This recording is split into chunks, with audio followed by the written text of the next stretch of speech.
Welcome, everyone. Good afternoon. This is your host, Danny Dhaiphong. As you can see, I am joined by two very special guests, both returning guests on the program, although it's been too long for both. We have renowned economist Michael Hudson, prolific author. You can find his website in the video description. And we have Dr. Jill Stein, the 2024 Green Party presidential candidate, longtime activist, long time just steward for peace. You can find the campaign website in the video description as well. Michael, Jill, thank you so much for joining me today. Great to be here.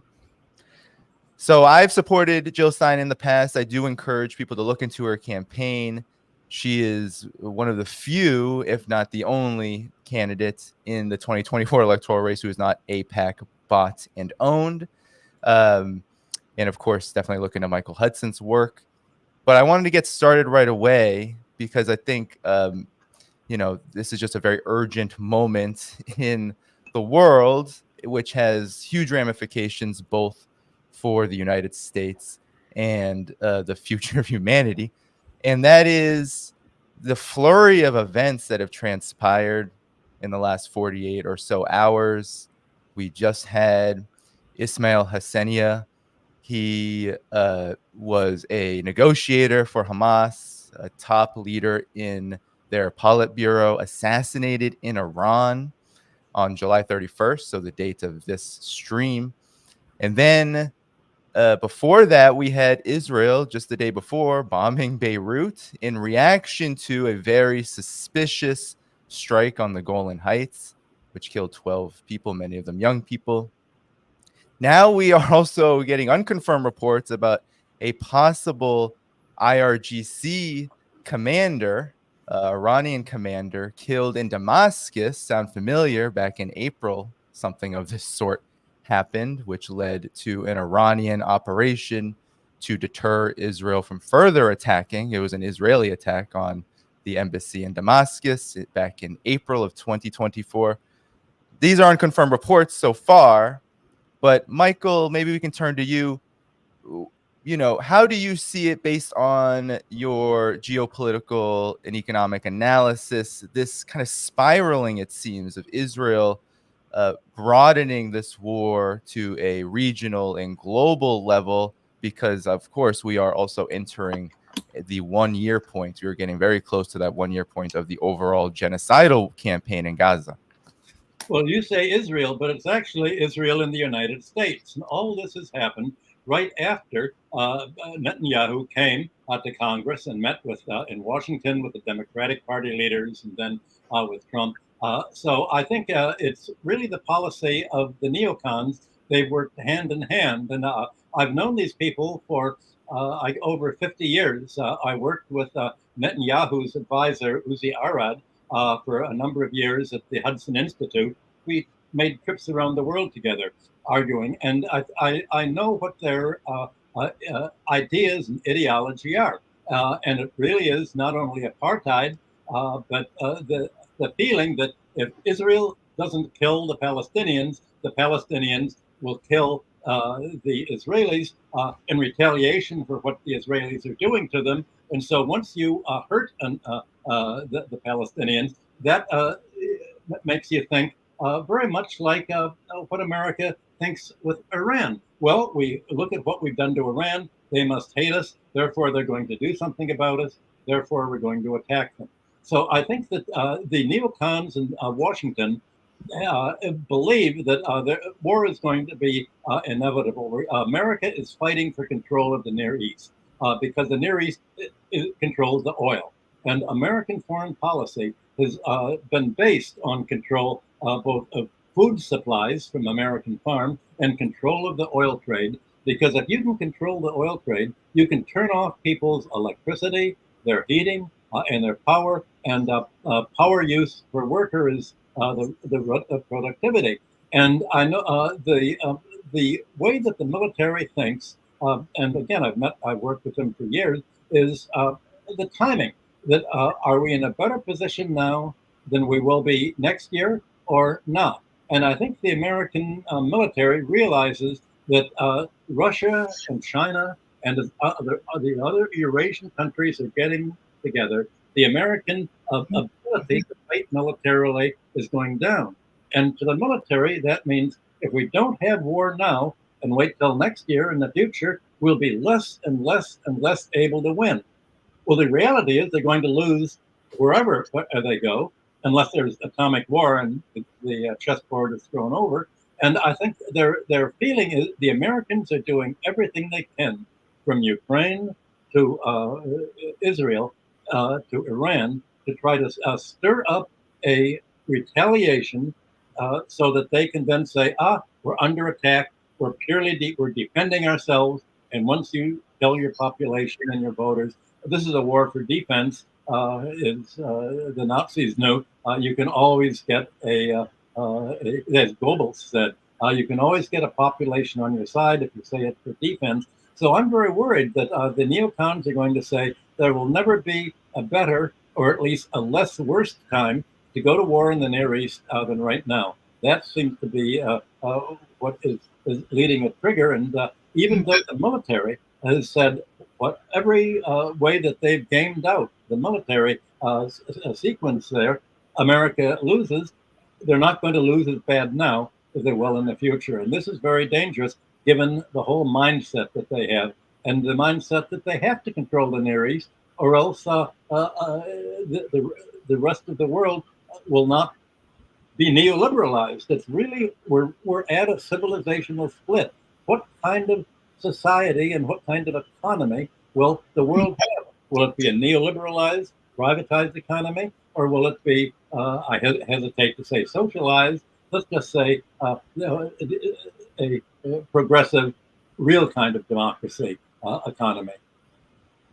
Before I get you in here, Jill, I just want to correct myself. It's Ismail Hania. I'm probably still butchering the name, but I wanted to make sure I corrected that before I give it to you, Dr. Stein, please. Yeah, and I would add to what Michael said. It's not only what kind of world we're going to have, but whether we're going to have a world or not, because, you know, the words of Martin Luther King ring truer than ever. My country is the greatest purveyor of violence in the world today. You know, true back in the 60s, all the more true now. And echoing what you said, Danny, or actually, I think it was what Michael said also, that this is not just Israel. This is Israel enabled, empowered, funded, and armed by the US of A. So we are deeply embroiled in this. And clearly what Netanyahu is doing is, you know, this screams as an effort to prolong and expand the war and to drag the US into it. It will be very hard for the US not to be dragged into it, because Israel is simultaneously attacking, you know, Yemen. Just the other day, a really severe attack on one of Yemen's key ports. I mean, they've been bombing Yemen for some time in retaliation to Yemen's efforts to, you know, stop the genocide and stop the flow of weapons and materials that support the genocide. And Israel has been responding in kind, and worse, basically, with, you know, bombing Yemen. And then there's been a big push on that bombing just last week. And then now within 24 hours, you have back-to-back assassinations that really look tailor-made to further escalate. And, you know, in particular, assassinating the head of negotiations for Hamas. How are we supposed to be, you know, and how is Israel supposed to be negotiating a peace deal when they are assassinating the spokesperson and the key figure in that in those negotiations? So this is, you know, this is designed, until proven otherwise, this is designed to completely torpedo negotiations to ensure that the war goes on, and in fact it escalates, because you have not only this assassination, but it's happening in Iran. And you know, there was another big offense against Iran by Israel a couple months back, when Israel took on this, you know, incredible, you know, inflammatory action, you know, a war crime, bombing Iran's embassy in Syria, I believe. I'm sorry. Yes, it was Iran's embassy. Yes. In Syria, and there were like 13 people killed then, and that was responded to by Iran with a retaliation of some 300 drones and missiles, which was less than it could have been. It could have been much more, and they had a relatively contained response, but that was so insane. And what was the U.S. response to that? You know, it was like nothing, you know, no even slap on the hands, no demand for an apology, nothing. The U.S. has been really in full support, enabling Israel's very offensive and escalatory actions. So you have that going on at the same time. You know, with this back-to-back assassination, bombing an intensely dense area in Beirut, where some 70 people were injured. Reportedly, there were only 4 deaths, but it's hard to believe that if 70 people were injured, there were only 4 deaths. We'll see, you know, what the numbers eventually turn out to be. But you have Israel sort of simultaneously provoking all of its adversaries in the region. It's going to war now intensively against Lebanon and Hezbollah in Lebanon, against Iran, against on the Houthis in Yemen, and you know, this is outrageous, especially in the wake of Congress having invited this war criminal, murderer, to come, having applauded him, standing ovations, practically 1 a minute for the entire hour of his speech. Instead of applauding Netanyahu, the U.S. should have been arresting Netanyahu and turning him over to The Hague to be tried for war crimes. And, you know, the U.S. is probably next on the docket here, because we are egging him on. We're encouraging him. What Congress did was, you know, essentially to give him a complete blank check to keep going. And it was not long ago that the U.S. Congress and White House basically appropriated another $18 billion worth of F-15 fighter jets at U.S. taxpayer expense. And this was after, you know, the explosion of Israeli aggression in the south of Gaza. And Israel has just been on kind of a nonstop series of massacres. You know, talk about children and the deaths of children that Israel is supposedly defending. You know, Israel has been wiping out children, you know, to the tune of some 16,000 recorded deaths, but it's likely way more than that, far more, as indicated by the report from the Lancet journal, you know, 2 or 3 weeks ago, that a total of some 40,000 deaths is probably more like approaching 200,000 deaths, actually, considering, you know, how the numbers are counted and not counted. And among them, you know, are all these child-directed assaults, you know, on soccer fields, on schools, you know, on refugee centers. It's just shocking and horrific what's going on. And in the middle of that, the U.S. rewards Israel with another $18 billion worth of these F-15 fighter jets. So the U.S. has blood all over its hands, not just on its hands, but, you know, on its face, you know, from head to toe. Basically, the U.S. is conducting this genocide. And we heard recently some, you know, warm words for the suffering of the Palestinian people from Kamala Harris. But these are absolutely empty gestures, because the U.S. has the capability of stopping the genocide with a phone call or simply by curtailing the weapons, which, by the way, are illegal. It breaks 3 U.S. laws to be sending weapons to Israel at this point. So it's a simple matter to stop the flow of weapons and to even make the phone call saying, you're done, you know, you are basically disarmed now and going forward, barring an end to the genocide and an end to the aggressive actions that Israel is taking in order to defend its right to conduct genocide. So this is all of this is being enabled and empowered and intensified by the U.S. So in my view, this is a time, this is a time to, to double down, to arrest Netanyahu, to send him to The Hague, to stop the flow of weapons,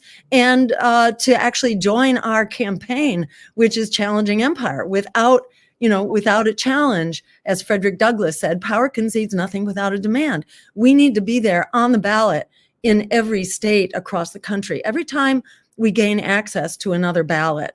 We're currently on the ballot for about 60% of voters, but we need to be on the ballot all across the country so that every voter has a choice, which is anti-genocide, anti-war, pro-worker, and climate emergency. We are the campaign on track to be on the ballot across the country that actually offers that choice. We are the one option to actually challenge empire now, not just in November, but by getting on the ballot now, we show Netanyahu, Israel, we also show Biden, Harris, and Congress that the anti-war movement in this country is big, it's organized, it is the majority, it is the conscience of the nation, and we are here to stay, and we are fighting angry, and we intend to throw the bums out here. Remember, there will be 3 pro-genocide, pro-war candidates on the ballot, and there will be 1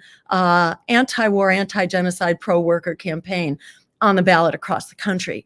So when you're dividing the vote 4 ways, it's possible, and 3 of those are dividing the pro-war vote. They could be dividing down the pro-war vote, and we will be the unifying progressive opposition.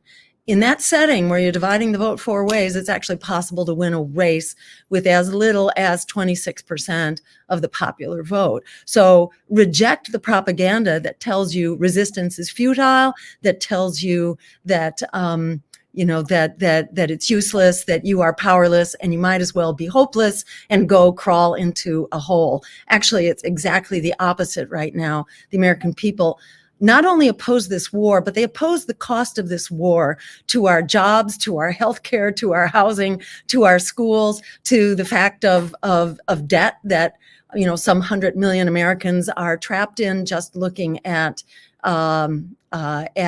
medical debt and student debt alone amounts to about 100 million Americans.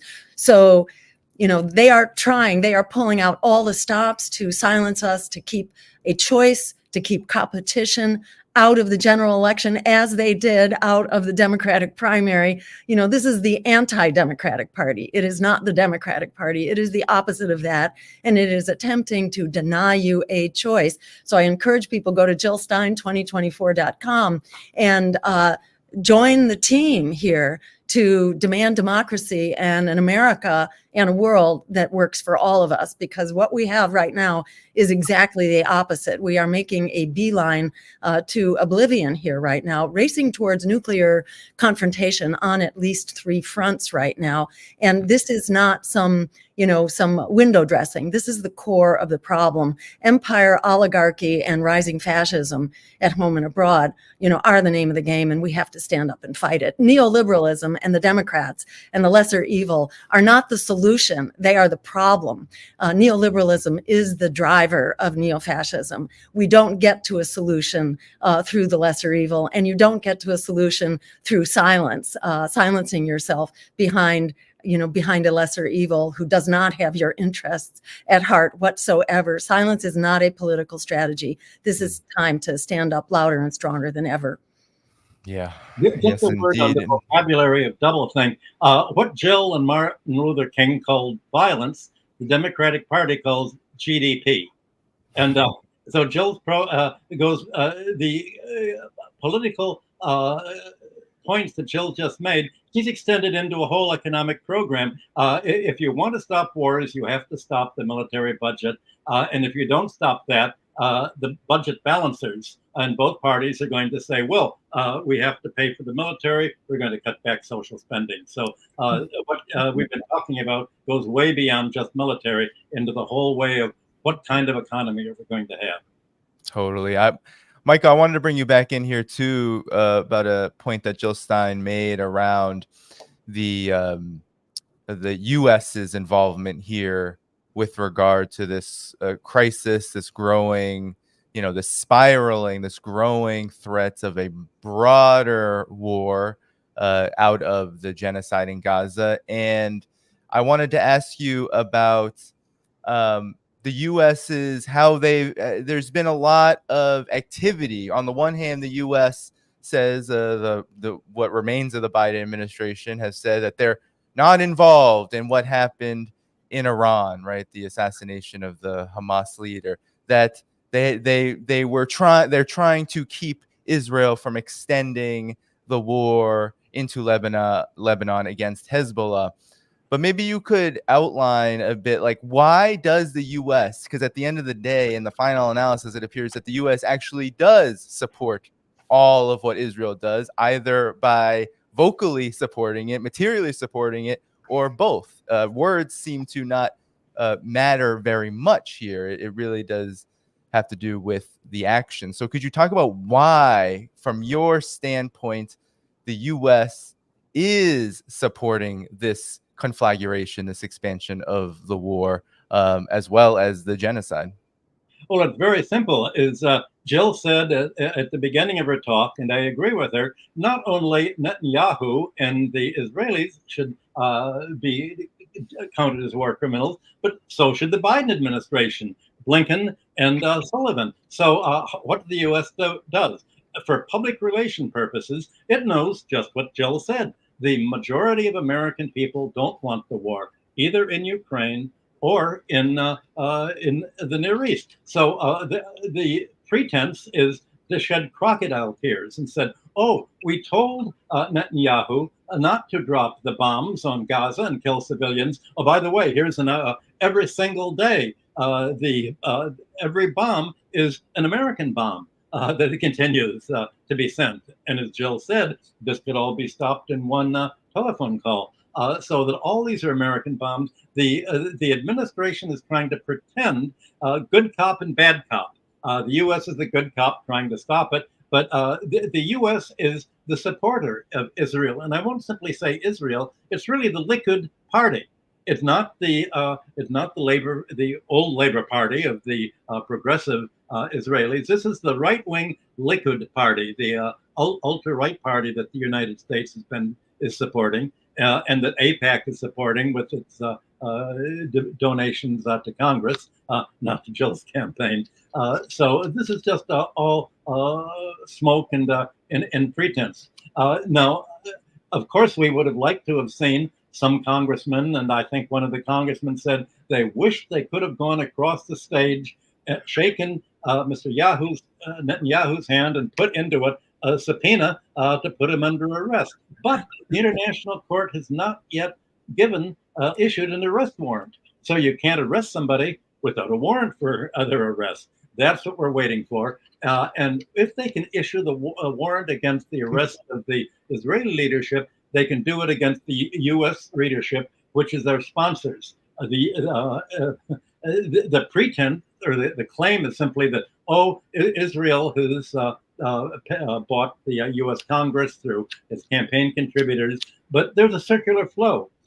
Congress will give aid to Israel. Israel will use some of the aid it gets to pay back into the lobbying effort to pay the congressmen. So everything, some portion of whatever they give Israel ends up in their own pockets. That's the circular flow we have, thanks to Citizens United and related things. So you're having a whole system that is so dysfunctional that I think a lot of American voters think there's nothing we can do. The system is so corrupt. There is something we can do, and I think that's what Jill has been trying to explain in her campaign, which somehow does not make it into the New York Times or the Washington Post. And definitely. And I wanted to, Jill, also ask you, given what Michael said and given what you said about your campaign here, could you talk about, the United States? I think one of the biggest ways that the United States maintains this like plausible deniability is, on the one hand, it poses itself as some kind of diplomatic force mediator between Hamas and Israel, and it has been trying to at least play this role, or play at this role, I should say, since the initial talks about a so-called ceasefire began. But I'm wondering, Hamas considered a terrorist organization, Hezbollah considered a terrorist organization, Iran considered an adversary, the entire axis of resistance considered an adversary. How do you differ in terms, because, we have Kamala Harris, we have Donald Trump. They don't deviate from these positions at all. How do you differ in how you would relate to these forces, which they're all saying that they are opposing the genocide and coming to the aid of the Palestinians? How would you relate to them if you were in that position that the U.S. claims it is now, and that these two parties claim they're in now? So, they claim that they oppose the genocide, but it's pure talk. They have the power to stop the genocide immediately. And on day one, my administration would make that phone call, and the war is over with that phone call. And this was done by Ronald Reagan, not exactly your model of a peace president, who picked up the phone and called Menachem Begin, I think it was at the time, and said, bring your troops back from Lebanon, where Israel had gone in pursuit of the, terror organization du jour, and Israel has its du jour, its terrorist of the day, on whom resistance is blamed, but resistance is inevitable. Resistance will happen when people are being murdered as a way of life, when you have a murderous occupation and apartheid state, when people are basically being allowed food and water out of an eyedropper. Everything coming into Gaza has been strictly controlled, basically to just barely maintain a survival level of calorie intake. The incredible violence that people have been subjected to routinely, and, periodic massacres that have been the track record, actually, of the Zionist state since even before it declared independence. There were some 400 or 500 villages that had been basically destroyed. So, this was hardwired into the plan. And many people don't know that, because it was only with the revelations in the Israel's National Historic Archives that became available to historians in the 1990s. So there was a whole new analysis by Israeli historians, actually, of Israel's history, and it became very clear, what has been going on here from the get-go. So, all well and good to blame the resistance of the day, but you're going to have resistance as long as you have systematic ethnic cleansing, periodic massacres, and just the murderous way of life of an apartheid state. People from South Africa who fought the apartheid state in South Africa say that it was mild, it was modest compared to the violence of the Israeli apartheid. So it doesn't matter what you call it. If you want to solve this crisis, you have to get to the underlying drivers of the crisis, which is essentially the occupation, the apartheid state, and essentially, the blueprint of the Zionist plan here, which has been murderous, actually, and terrorist from its inception. So let's just solve the problem.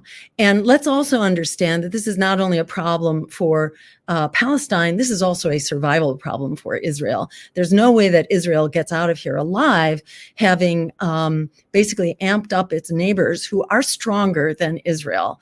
When you combine Iran and Hezbollah, and then, other partners, and potentially Russia, which is in a military alliance with Iran, which also has nuclear weapons.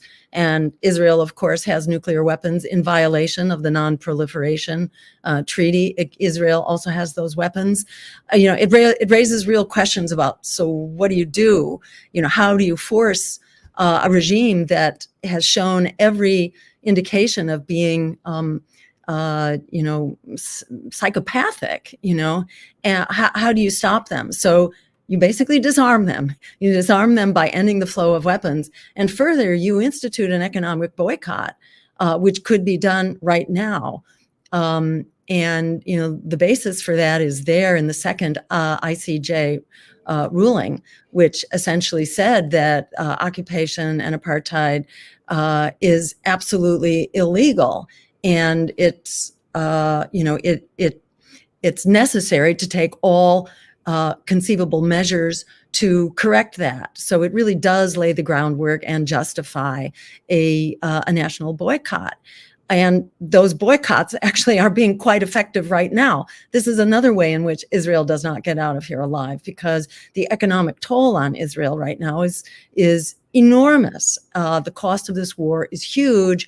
Israel has lost a lot of its business. Its tourist industry has completely come to a screeching halt. One of its major ports had to shut down because there's so much, commercial, engagement that's just not happening anymore. So for the people of Israel, not the apartheid state, but for the people of Israel, this is absolutely essential for us to put an end to this. And yes, Israel has nuclear weapons, but you don't need nuclear weapons to basically create an economic boycott here. And that can happen.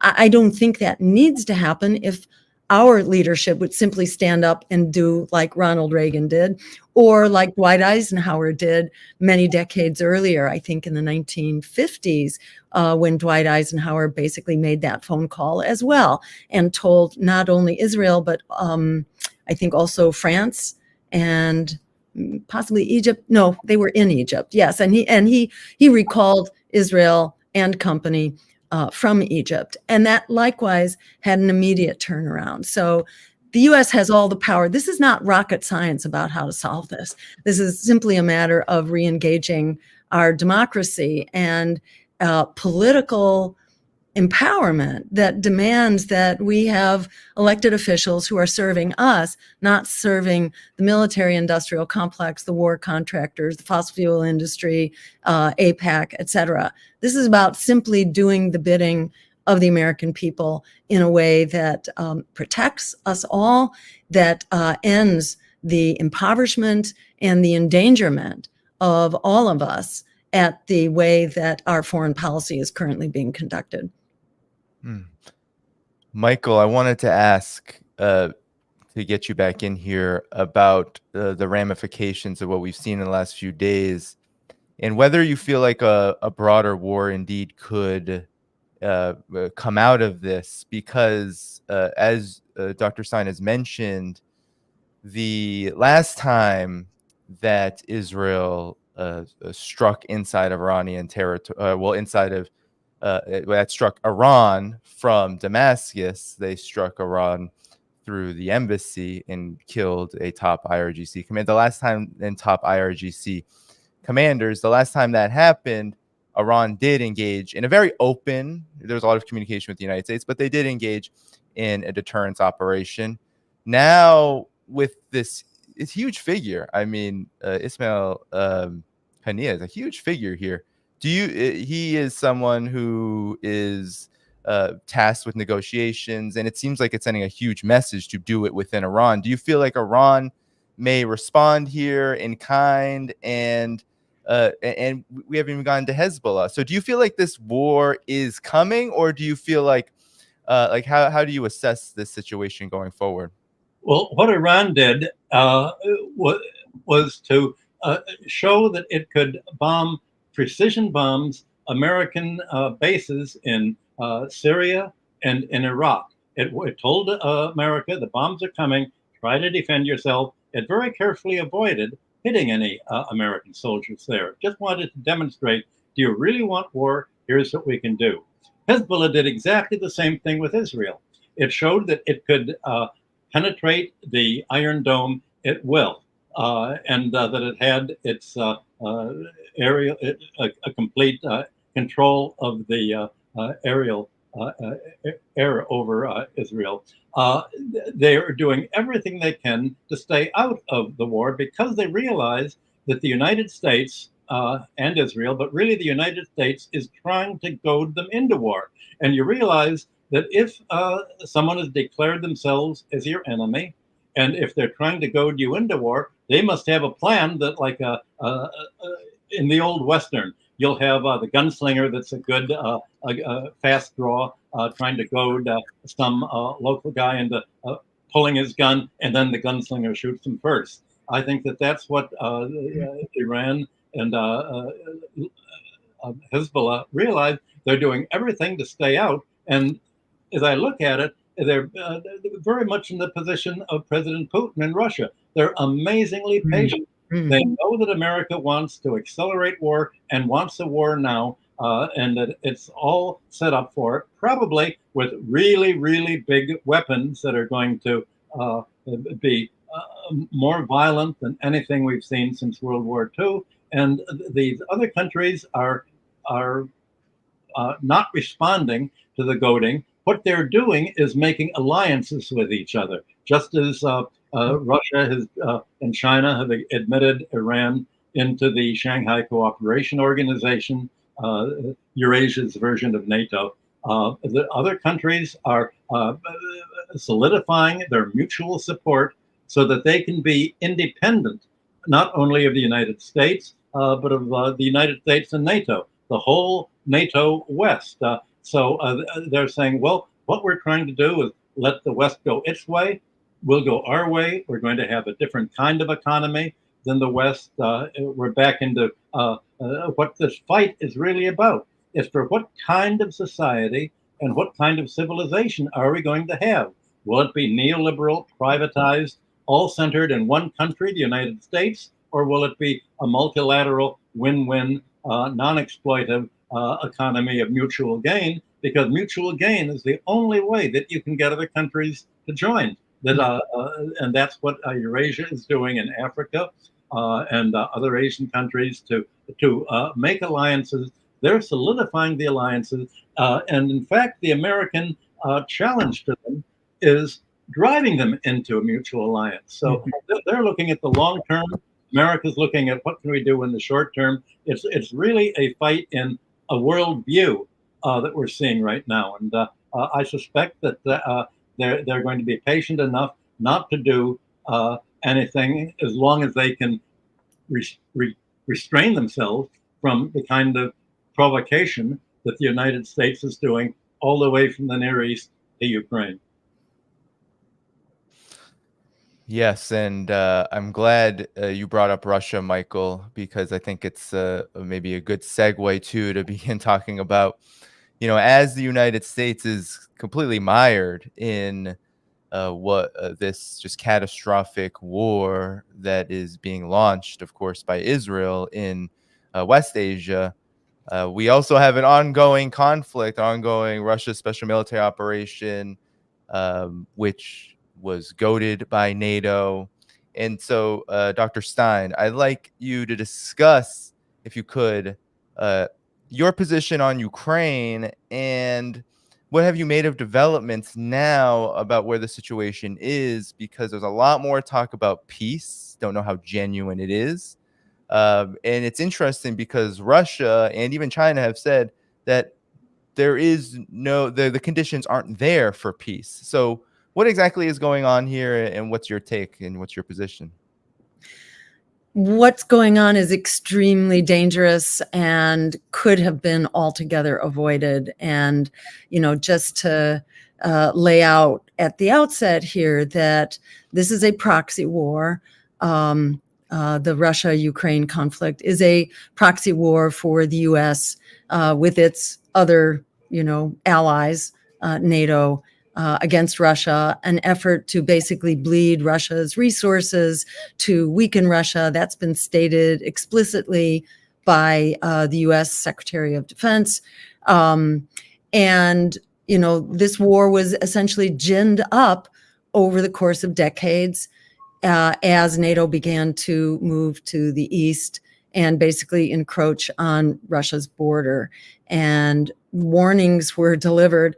First of all, it had been promised. The promise was made by NATO, by the U.S.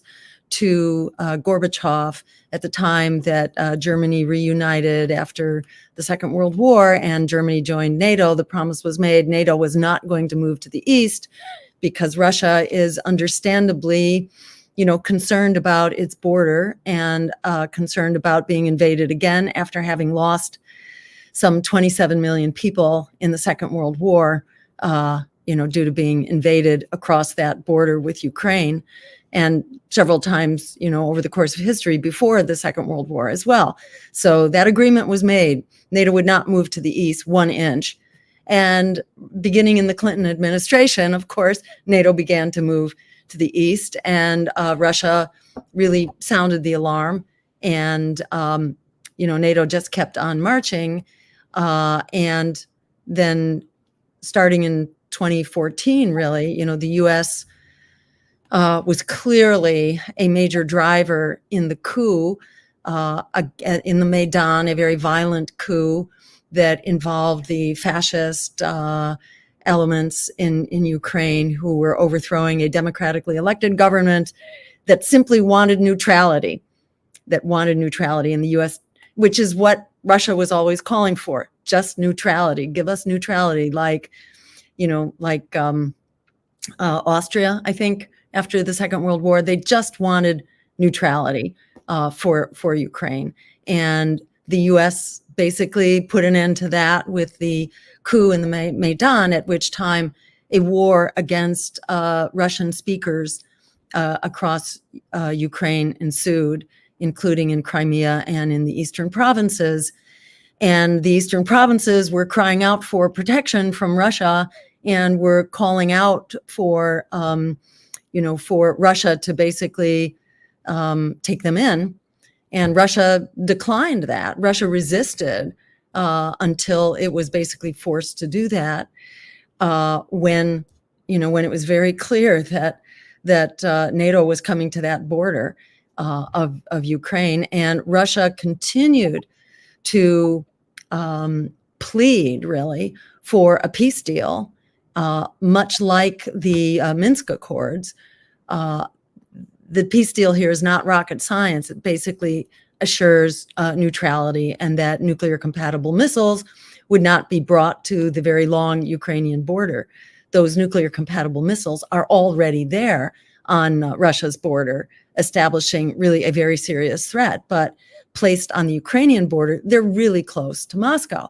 And this is extremely inflammatory. I mean, this is the danger that was addressed in years past through the INF Treaty, the Intermediate Nuclear Forces Treaty, which was a huge step forward in reducing the level of threat. Because when you think that you are about to be attacked and you have 5 minutes to make up your mind, that's what really, compels the trigger finger and really predisposes towards terrible decisions and, rapidly escalating conflict. So that's what the INF Treaty was going to control. And the INF Treaty was basically thrown away by Donald Trump and the U.S. And then, that danger has been there, but it only recently with the placement of these nuclear compatible missiles on the border. And by the way, as tensions have been escalating now recently, the U.S. has also announced that it is going to bring nuclear compatible missiles to Germany as well, which further, inflames the situation. So there's been a real escalating ladder of conflict, with Russia basically saying that, it will use nuclear weapons, and it has done some, I think, some military exercises with nuclear weapons. And it gets crazier and more dangerous by the hour.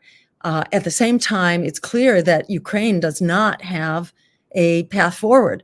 There is no way this war is going to be won, which is why Obama wanted to stay out of it to start with. This isn't the U.S. border. Russia obviously has huge stakes here, in the same way that the U.S. was not going to allow Russia to bring its missiles to Cuba. There's no way that Russia is going to allow U.S. and NATO missiles to be on its border. So we've created a Cuban Missile Crisis now on steroids here. So this is extremely dangerous. It begs for resolution. It's not going to be as simple as it would have been had we allowed the peace treaty to go through, to proceed in February, just after, maybe it was March, but it was shortly after the war had begun. There was a peace deal which Russia had had stepped up to the plate on, and it included real compromises on Russia's part. I think it left the long-term status of Crimea uncertain. I think it allowed the eastern provinces to remain independent. So, you know, this nonsense that Russia is on a mission to expand its empire to the west, you know, and that Russia won't compromise. This is nonsense. You know, it's like the very deceptive accusations that are thrown at Hezbollah. Hezbollah has agreed to, you know, to the peace deal. It's Israel that has not, you know, and it's the same in this instance. Russia has long agreed. It's U.S. and the West that has been on this relentless tear to basically attack Russia as though, you know, as though nuclear weapons did not exist, as though there's no risk here. It's like the U.S. leadership is reckless. It is clueless. It's brain dead. It appears not to understand the nuclear risks here and the fact that you cannot have a convenient nuclear war somewhere else. It doesn't take many exchanges of nuclear weapons to bring on nuclear winter, which is global. And, you know, just one nuclear armed submarine contains the equivalent of 5,000 Hiroshima bombs. It only takes, you know, some scores of them, maybe 100, something like that, to actually bring on substantial nuclear winter, which gets redistributed. Nuclear winter basically means when you see that mushroom cloud is a conveyor belt. And what it is doing is bringing debris into the upper atmosphere where it doesn't weather down. It doesn't come down with the rain or the snow or the wind. It's up there for years or decades, and it dims the sky so that we, you know, humans and civilization, we go the way of the dinosaurs. That's what, you know, that's what led to the extinction of the dinosaurs. It wasn't a nuclear bomb. It was a meteor. But, you know, this is absolutely deadly for our leadership to be toying with nuclear threats. We should be eliminating all nuclear weapons from the face of the earth. We should be signing the nuclear ban treaty, which the majority of the world's nations have signed. We are actually in violation of that UN treaty right now ourselves by continuing to possess nuclear weapons. So there is a simple, you know, there is a simple path forward here, which is just sit down and negotiate and let's hammer out a deal, because Ukraine has no future. Ukraine is being utterly destroyed. It has lost a generation. Now it's losing generations on either side of that. The deaths have been absolutely off the charts, to some extent for Russia as well, but Russia has a much larger population, so it's not so devastating. But the loss of human life here is outrageous. It's completely unnecessary. This has really been instigated by the U.S. with its, you know, with its apologists in NATO. This can be stopped. This is the bidding of the weapons industry to create, you know, yet another war, yet another market for selling weapons. This serves absolutely no one except the war profiteers, and it endangers all of us. It needs to be stopped now. And Danny, Michael, oh, sorry, continue. You use the word mired, as if it's a failure of U.S. policy, as it was in Vietnam and Afghanistan. That was the intention from the beginning. The U.S. strategy was to get mired, because they said, but if we can just mire down Russia in Ukraine, we will bleed its resources, because the Russian economy, being post-Stalinist, is basically inefficient. All of the U.S. plans made by the CIA and national security analyzed that somehow Russia had so little ability to create an economic surplus and military technology that it would run out of it. So what is a failure is the whole plan of the U.S. was to thinking that, well, we can mire Ukraine down, and then in 2 years, Russia will be on its knees, and the population will change for Russia. Now, what in the month after the Americans prompted the Russian counterattack in February 2022, Ukraine had $50 billion of foreign debt falling due to foreign investors. They postponed the foreign debt until Ukraine would win the war on August 1st, today, or tomorrow, actually. This was the date in which the 50 billion was to come through. And obviously, Ukraine couldn't pay. And I had hoped that the international investors would say, well, we're not going to take a loss. Yes, we're going to declare you in default. And had they done what investors do, that would have blocked the IMF from making more loans to Ukraine in order to fund the war, because you can't make the countries in default. But instead, the investor did something that they've not done. The bondholders did something they've not done with any global South country. They took a 39% write-down and postponed the interest rates for another 3 or 4 years when Ukraine wins the war, ostensibly, which of course means it'll never be paid. And, you know, that obviously there was a lot of pressure on them. And we're talking about BlackRock and PIMCO, the two largest financial firms in the world, not known for taking losses voluntarily. So I'm trying to figure out what this reflects something in the U.S. strategy. What's the strategy? It says that yes, we're going to make a deal for peace with Russia, but we've grabbed all of Russia's foreign exchange holdings in Europe, $300 billion. We've just given Ukraine all of the interest payments on this. Part of the peace deal, I think, that the United States is pressing for will say, okay, you have to spend the whole $300 billion that we've taken, give it to Ukraine as reparations.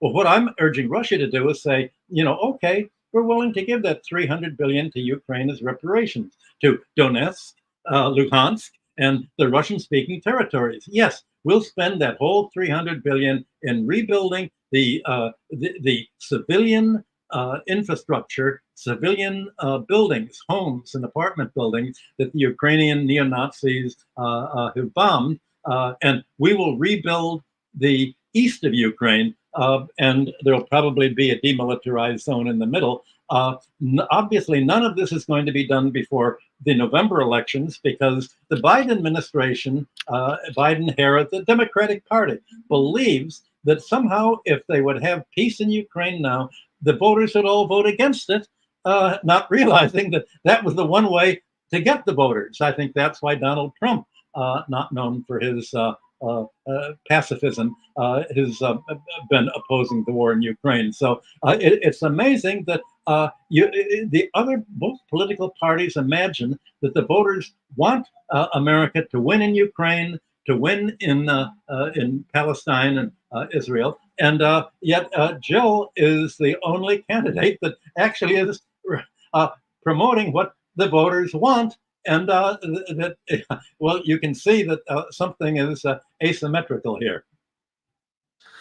Yeah, and maybe we can talk further too about the economic impact, because it feels like all of these wars, this like endless war regime that the United States is leading, and all of these, we haven't even gotten to the Asia Pacific with China, but if we just look at Ukraine, there's not only been massive sums of money sent to Ukraine, so-called aid, a lot of it going to the military-industrial complex, of course, but there's also been the sanctions regime, which I know, Michael, you've talked a lot about. This sanctions regime, which was supposed to cripple Russia, was supposed to destroy Russia, was supposed to do what it has done, at least in the economic sense, make people suffer, and then hopefully the governments will be overthrown. It hasn't really worked in other places. I mean, Nicolas Maduro is still the president of Venezuela. We can go on and on and on of countries. Syria, Bashar al-Assad is still the president of Syria, despite crippling sanctions. Iran still has the same political leadership, but nonetheless, that was the idea. So maybe you could talk about the Dr. Stein, you can begin the economic impact on sanctions and what you believe needs to be done about them, because across the political aisle, the two parties, but there is no talk, zero, about stopping sanctions. Sometimes Donald Trump says, oh, well, they're not really working on Russia, but there's no real talk about, well, maybe they need to be eliminated. Maybe they're not useful. Maybe they are inhumane. Maybe they're a war crime. But Jill Stein, your take. Is it my sorry, I'm muted. Shall I talk? Yeah. No, Dr. Stein can go. Good. All right, great. Yeah, so sanctions are you know, I think they are a violation of international law. They are a form of unconventional warfare. It's economic warfare. We know that tens of thousands of people were documented to have died in Venezuela from sanctions. You know, sanctions cause real shortages of food and medication, and you know, they're really a deadly weapon. We not only need to, and the US has something like 1/3, maybe more than that, of the entire world's population under sanctions right now, which reflects what a kind of misguided, foreign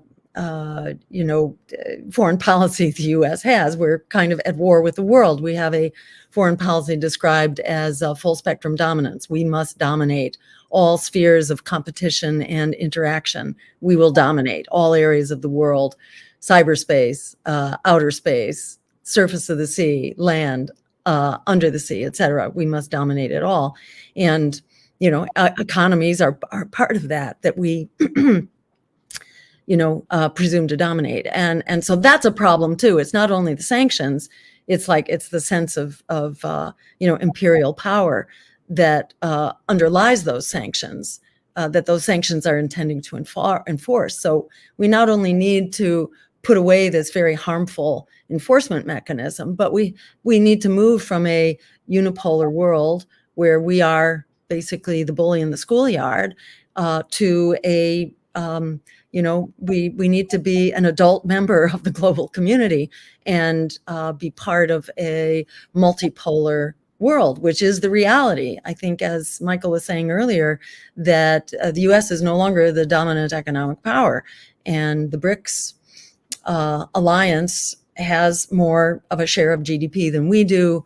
You know, China and BRICS actually are growing at far greater rate than we are. So it's a very misguided policy all around, and it's a losing proposition. So we need to both end the sanctions, but we also have to end the policy behind those sanctions that's trying to dominate the world, and, you know, move forward in a way that is, based on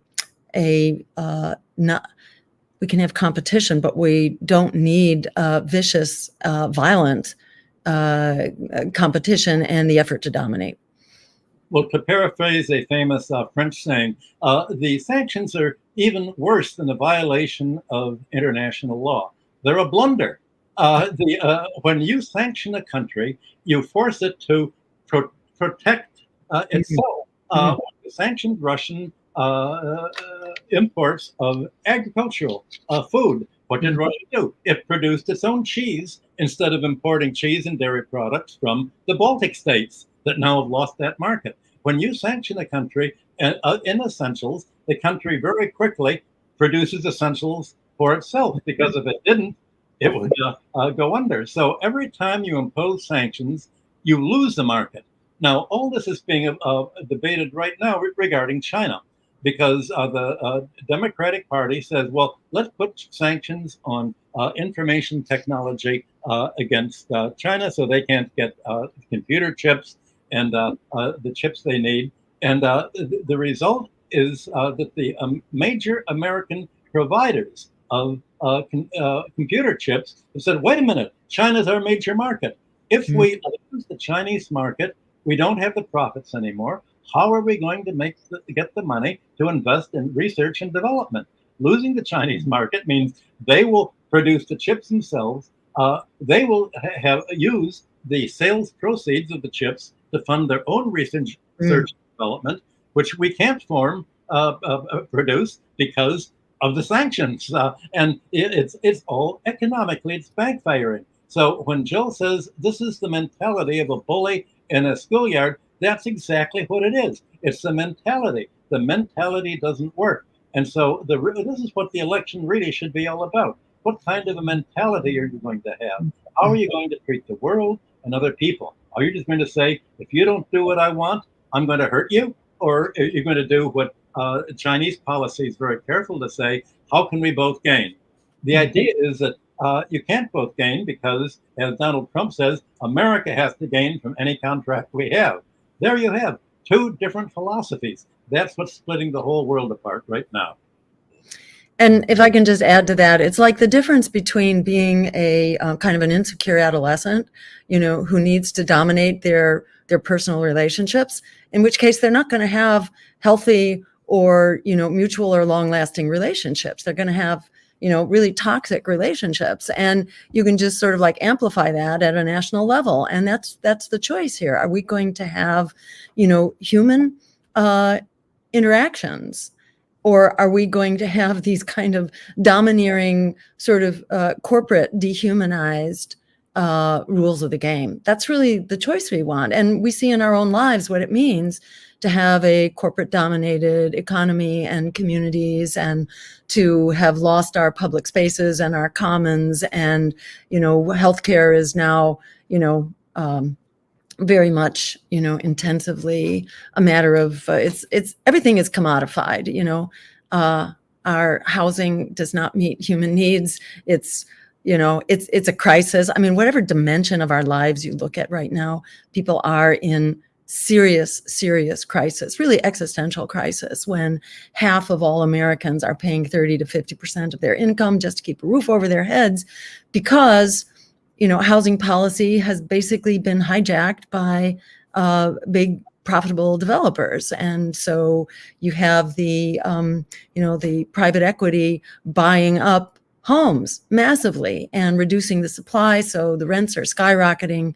People cannot afford their rent. And this is true, really, actually, really across the board with population. You have homelessness skyrocketing. And then meanwhile, you have homelessness is criminalized. And so, you have like the governor of California, who's now doubling down and telling communities they have to get rid of their homeless populations. Where are they going to go? And meanwhile, Americans are 1 to 2 paychecks away from evictions. So this is not a world that's working. The crisis is in our foreign policy, and the crisis is very much, in our lives, the fabric of our lives. And people are saddled with debt.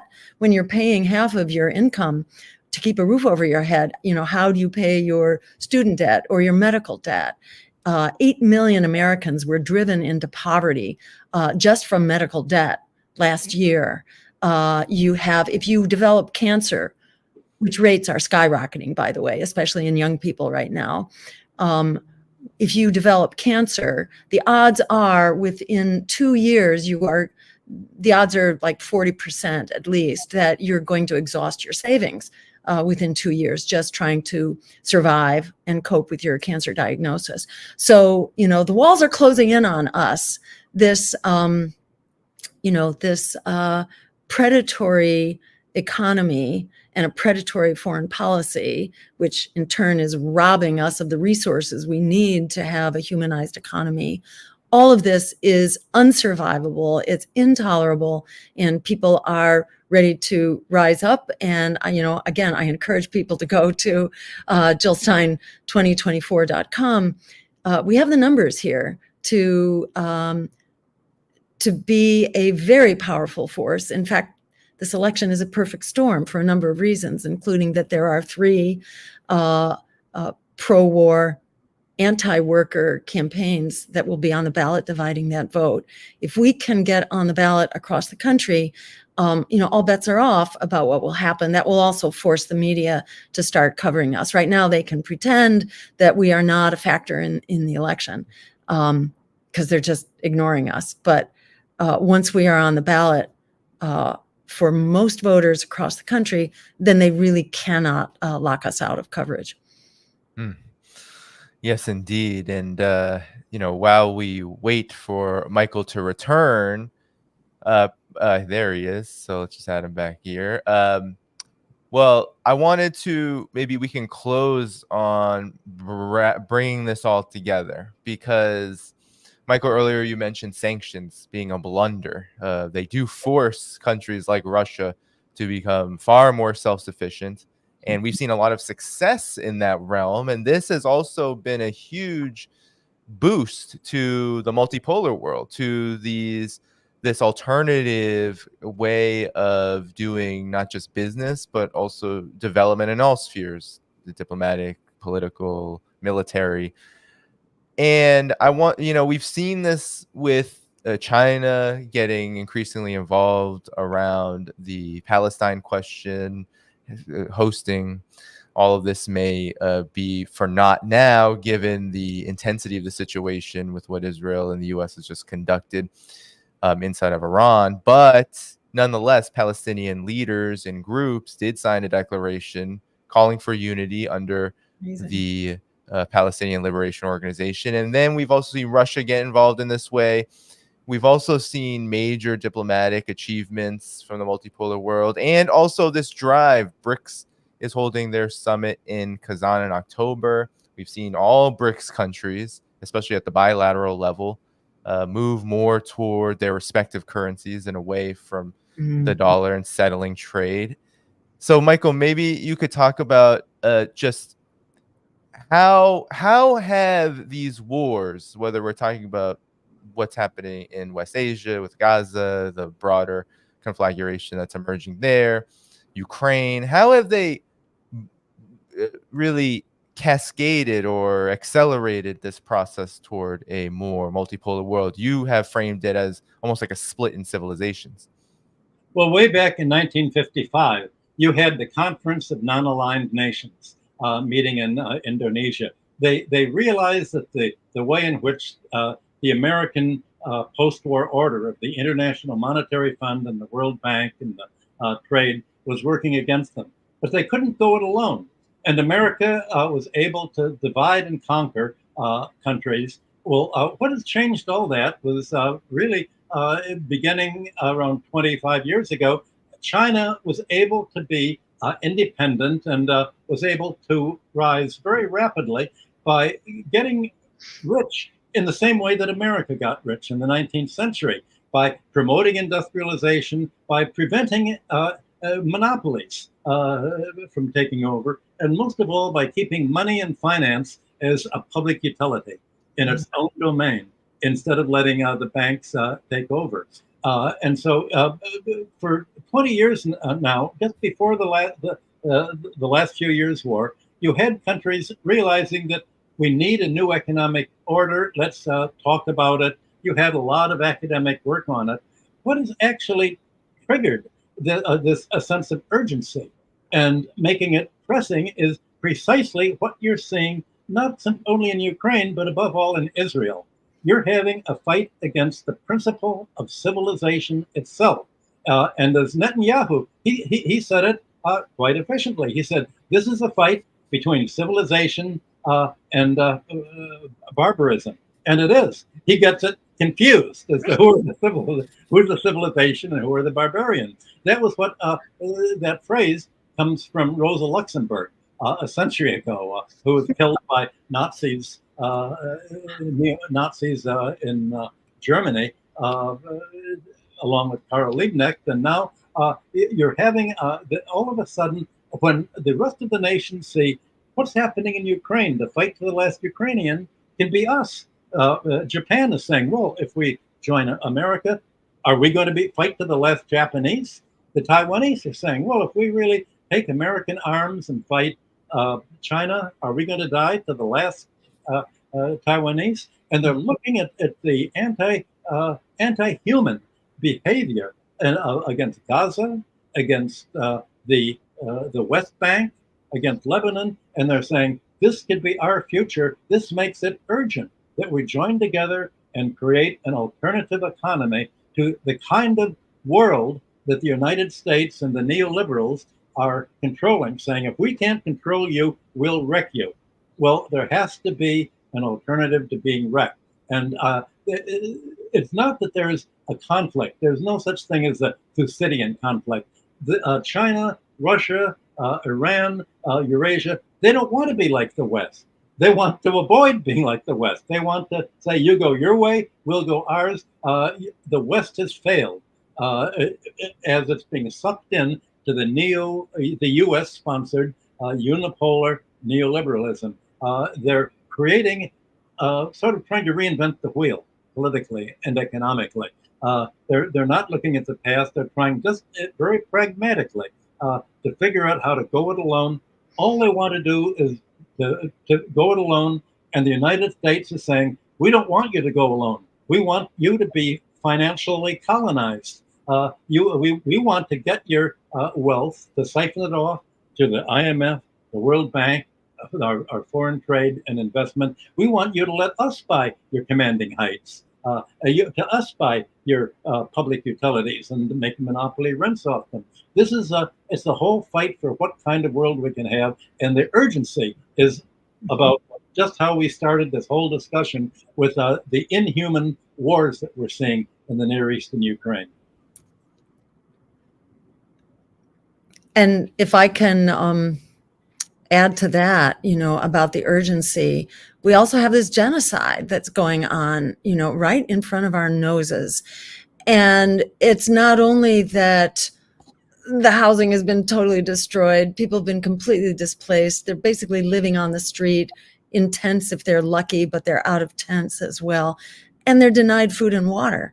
And now they have infectious diseases that are beginning to really escalate. And that's cholera. It's also polio, which becomes really widespread in a population before you even begin to see it. And it looks like that has happened. This is also a threat to Israel, by the way. These infectious diseases don't stay, contained. So this is a monstrous world. And speaking to the urgency, there's the urgency of Americans who are just barely holding on to a roof over their heads, who don't have the health care that they need, who 18 million people can't afford their pharmaceuticals. This is the false promises of the Democrats that they would pass a $15 minimum wage. They wouldn't even bring it to a vote. And $15 is no longer enough to support yourself or your family or keep a roof over your heads.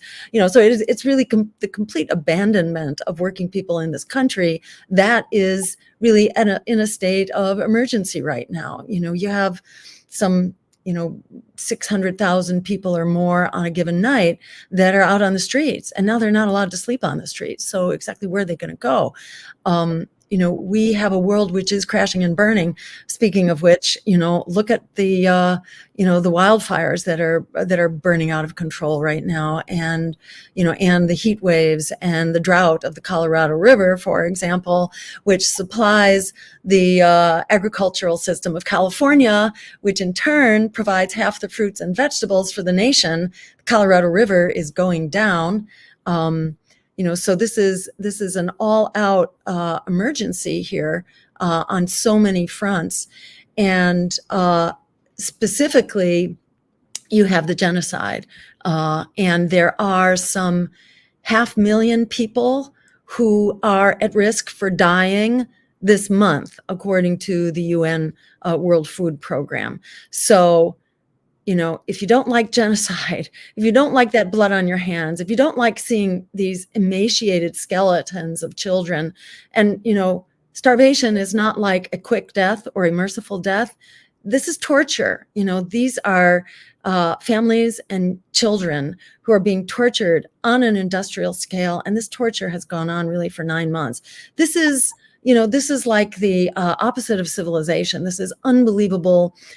Really brutality, inhumanity, barbarism on an unprecedented scale that we're watching now. And Israel completely denies, is in all-out denial of, and the neocons here that support them and the neoliberals that support them are completely, in sync.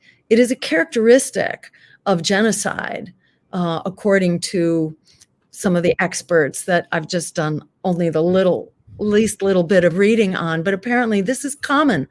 Populations that are committing genocide, people who are committing genocide, feel like they are under threat themselves. And that is the mindset right now. We need some adults in the room to stand up here, because they are dragging us all into this quagmire right now. And that goes nuclear. That's where we're going. And we're moving from a genocide right now to potentially a genocide on a civilizational scale here. That's what nuclear war is. And we have leadership which has lost their minds.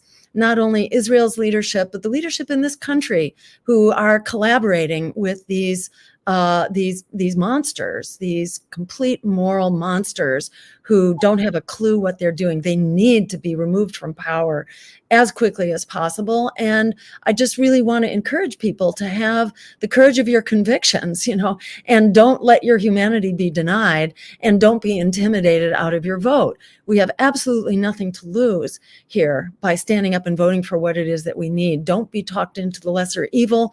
Fascism is here. You only have to look at the heads being bashed in on campuses, the denial of our rights of free speech, the denial of our right to protest, the viciousness. It's the Israeli occupation forces which are training the police forces. We have 70 cop cities being built in this country. In just about every state now, you have cop cities that are being built. You have the draft, which has been reactivated. It is now on automatic pilot, and your names and your children's names are all going into that database. There is nowhere to run. Fascism is here. We have to stand up and we have to fight it. Do not be intimidated. A lot of the cop cities, a lot of the violence that's taking place in defense of genocide here in this country is being committed by Democrats, whether it's Mayor Adams in New York, whether it's the cop cities in Atlanta, Georgia, for example. That's all under Democrats, and people are trying to bring it to a referendum to shut it down, and they are trying to block that referendum. Look at the whole process of this election within the Democratic Party. There was basically, a primary was really not allowed to be held, and then there was this switcheroo that was orchestrated from on high, dictated from basically political elites inside the Democratic Party, decided that Joe Biden was out and Kamala Harris was in. There's not been a single vote cast on behalf of Kamala Harris, but she is now the anointed candidate. There will not be an open convention. Democracy is on life support in this country, if at all. So do not be intimidated into voting for genocide, voting for fascism. It's here. It's in both parties. The minor differences between them, are not enough to save your job, to save your life, or to save the planet. The ship is going down here rather quickly. And the one, tool that we have, and I should say there are more than one tool. Certainly action in the streets is a very powerful tool, but we cannot let them talk us out of our power to vote. We have to vote, and we have to stand up and demand our right to vote, and to vote for a candidate of our choice who actually represents us, not AIPAC, not the war machine, not Big Pharma, and and the health insurance companies. So I just really want to encourage people to stand up. Do not let yourself be drummed and propagandized into powerlessness. We do have the power. In the words of Alice Walker, the biggest way people give up power is by not knowing we have it to start with. Whether you look at 68% of Americans who vehemently object to this genocide, whether you look at 44 million young people locked into student debt, 100 million in medical debt, things that we can fix right here and now, we have the numbers. And, this is a once in a lifetime opportunity in this election to stand up and fight back while we still can. And however far we get, we become a force to contend with, whether we take the White House or we simply win the day by establishing a strong force, which will continue to organize and to contest for power. Look at what just happened in France. How did France beat back the right wing? By standing up, by the forces on the left joining together. It was the same thing in Allende in Chile when Allende prevailed. That was thanks to Pablo Neruda, who joined forces with him. And so you had the two progressive campaigns coming together so that they could prevail. Unfortunately, the CIA then, overturned that revolution. But, we have to take it, and then we have to stay on it. And, the world is in rebellion right now. The U.S. and Israel are alone together in this genocide, and that is not that's not an alliance that can prevail against the rest of the world. So we need to stand up. We need to protect and preserve international law, because when you're no longer the bully in the schoolyard, you need international law. So we have to stop setting it aside and destroying it. We need to be a team player. The adults in the room need to come forward here, including in this country, and we need to stand up and take our democracy back. And that starts right now. Indeed. And Michael, do you have any final comments?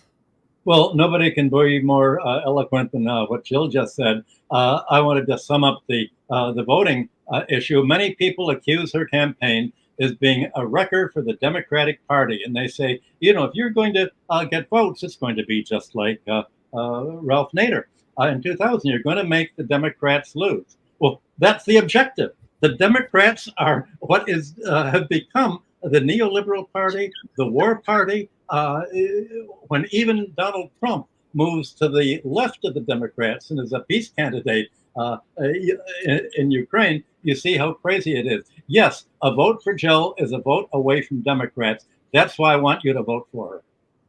And it's the only way to shut down Republicans, I must say, because neoliberalism is the cause of neo-fascism. It is not the solution to it.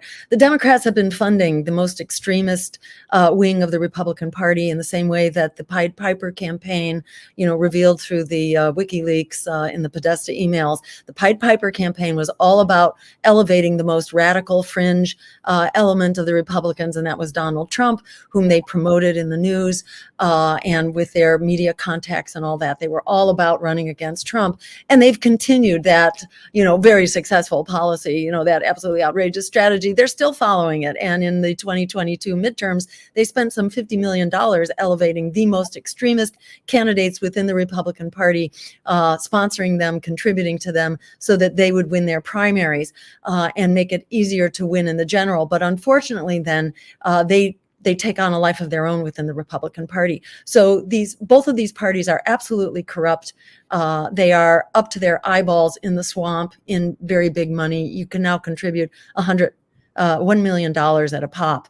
That's not even using super PACs, where you can contribute billions if you want. You know, it's absolutely limitless. But even within the non-super PAC contributions, the limit is now 1 million. The system only gets more corrupt by the day. We need a system of public financing. And by the way, the Department of Treasury, the Democratic Department of Treasury, is withholding our matching funds. We are supposed to have $300,000 approximately in matching funds that we would be using to complete our ballot drives now to ensure that all voters have an anti-genocide, anti-war, pro-worker, climate emergency choice on the ballot. They're withholding the money. They are pulling out all the stops. They've hired an army of lawyers, and they have publicly advertised for spies and infiltrators and people to manage them in our campaigns in order. That's how scared they are. They know their days are numbered.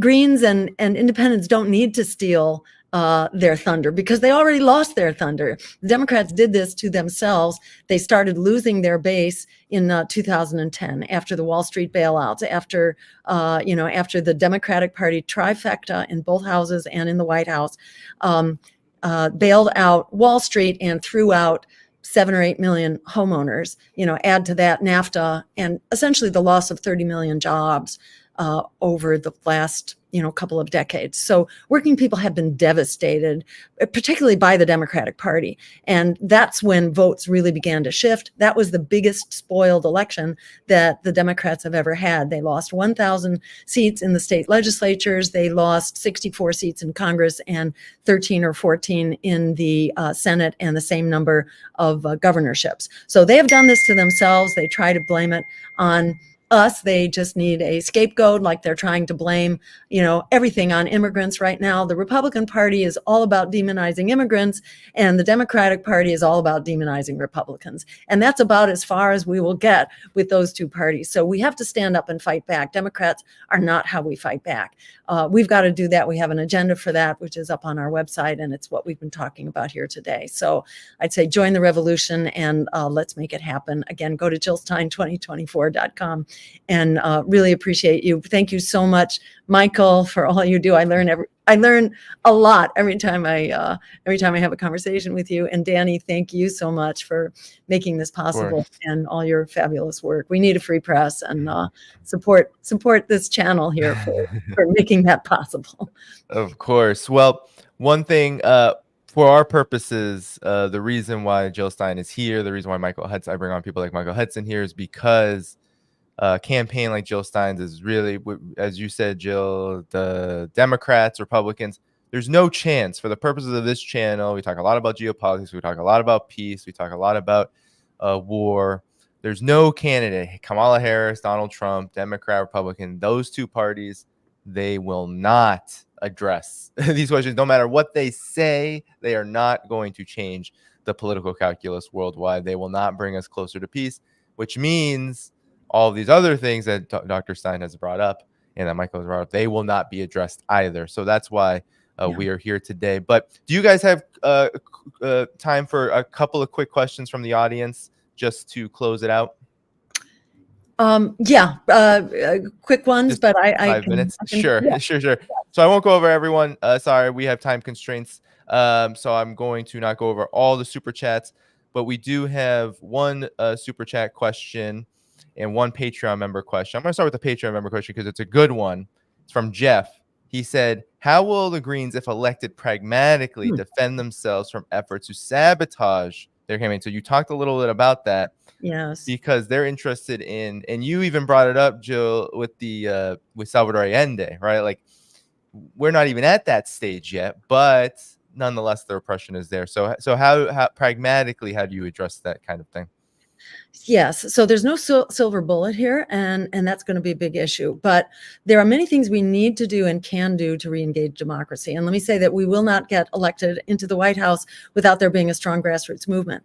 And above all, that grassroots movement will not be put on the shelf, which is what Barack Obama did once he broke a whole lot of barriers, and then he appointed Larry Summers, and it was clear where he was going with his campaign. It was about Wall Street. It wasn't about grassroots power. So let me just say to everyone who supports this campaign, it's not over. If we, however much we prevail, we have to keep going, whether we win the White House or we don't win the White House, we have to keep going. But especially if we win the White House, we will need to have a concerted, ongoing grassroots movement. And among the things that we will re-engage to make democracy possible are town hall meetings, so that we are holding our electeds accountable. We used to do that. Right now, our electeds are too busy talking to their big donors to be held, to have their feet held to the fire by their constituents. So we will bring back town hall meetings, and using the bully pulpit, which they cannot deny us, we will blame and shame those who are not meeting with their constituents and who are not representing them.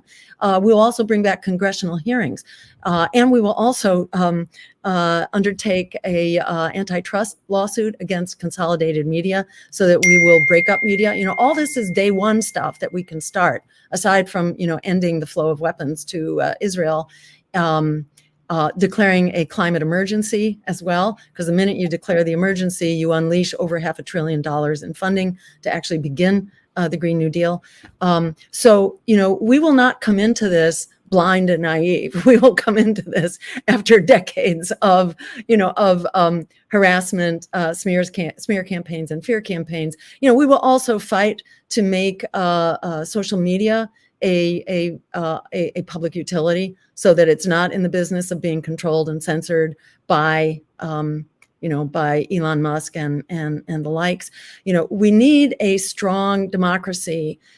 We also need to tear down oligarchy, because when money and power is highly concentrated in a few hands, it has all kinds of ways to destroy democracy. So we need multiple initiatives on multiple fronts.